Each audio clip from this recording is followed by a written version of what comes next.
안녕하세요.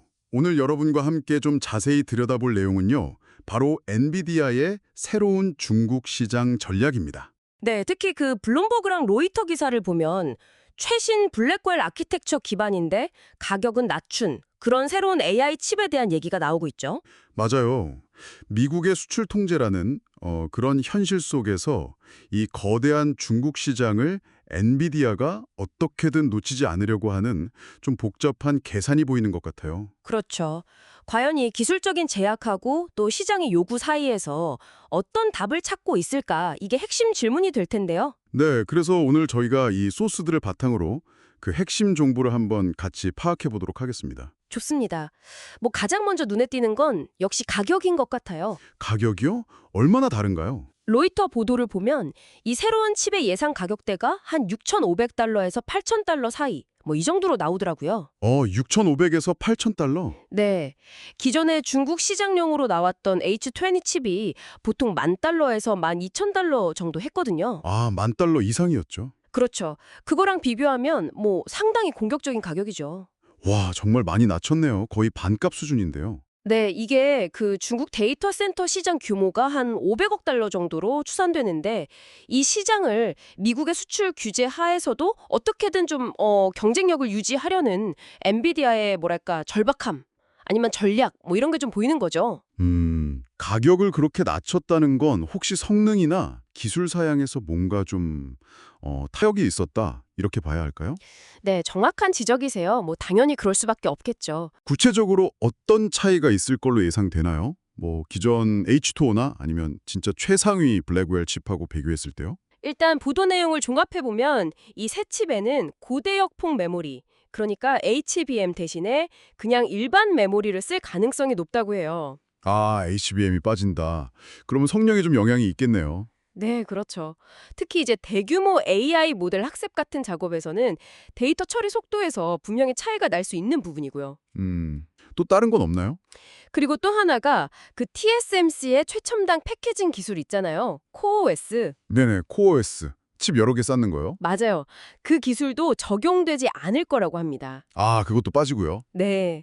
그러니까 이런 기술적인 조정들은 뭐 명백하게 미국의 수출 통제 기준, 그러니까 특정 성능 임계치를 넘지 않으려는 의도로 봐야겠죠. 성능은 좀 포기하더라도 일단 시장에 들어가겠다, 이런 거군요. 그렇죠. 성능을 다소 희생해서라도 시장 접근성을 확보하려는 계산인 셈입니다. 정말 규제를 피하면서 가격 경쟁력까지 잡으려는 그런 전략이네요.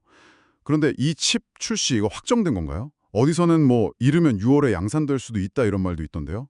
아, 그 부분이 아직 좀 불확실해요. 그런가요? 네. 엔비디아 대변인이 로이터에다가는 여전히 좀 제한된 선택지를 평가 중이다. 이렇게 밝혔거든요. 제한된 선택지. 네. 그리고 핵심은 결국 미국 정부의 승인입니다.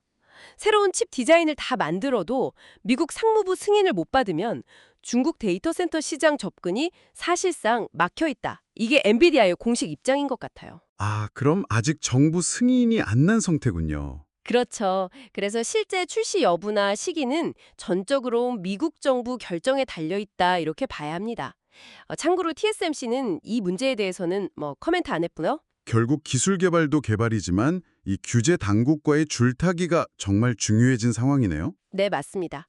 엔비디아가 이렇게 복잡하게 움직이는 모습, 이게 우리에게 특히 여러분께 시사하는 바는 뭘까요? 이게 아주 중요한 포인트인데요. 단순히 그냥 한 기업이 신제품 내놓는다 뭐 이런 뉴스를 넘어서는 이야기죠. 그렇죠. 이 기술 패권 경쟁이라는 거대한 지정학적 흐름 속에서 글로벌 기업들이 어떻게 생존 전략을 짜고 있는지를 보여주는 아주 생생한 사례거든요.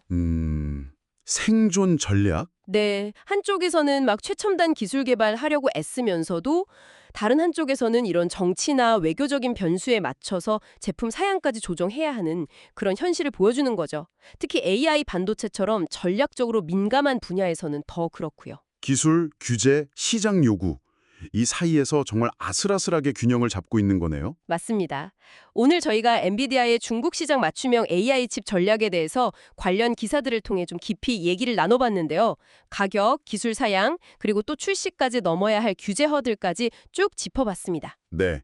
여기서 마지막으로 여러분과 좀 같이 생각해 볼 질문을 하나 던지고 싶어요. 어떤 질문일까요? 방금 엔비디아가 스스로 제한된 선택지라고 언급했고 미국 정부 승인이 꼭 필요하다고 했잖아요. 네, 그렇죠. 만약에 이 새로운 저가형 칩 계획이 최종적으로 승인이 안 난다면 그러면 엔비디아는 과연 어떤 다음 카드를 준비하고 있을까요? 승인이 안 될 경우에 플랜 B. 그렇죠. 또는 이런 규제 환경 하에서 기술 기업의 어떤 창의적인 적응력은 어디까지 발휘될 수 있을까? 이런 점도 생각해 볼 수 있을 것 같아요. 단순히 규제를 피하는 걸 넘어서 이게 또 다른 형태의 혁신으로 이어질 수도 있지 않을까 하는 생각도 좀 들고요. 네, 정말 중요한 질문이네요. 엔비디아의 다음 행보뿐만 아니라 이게 또 미중 기술 경쟁이나 글로벌 공급망에 미칠 영향까지 저희가 계속 지켜봐야 할 이유인 것 같습니다. 오늘 저희가 함께 나눈 이야기가 여러분의 이해를 넓히는데 조금이나마 도움이 되었기를 바랍니다.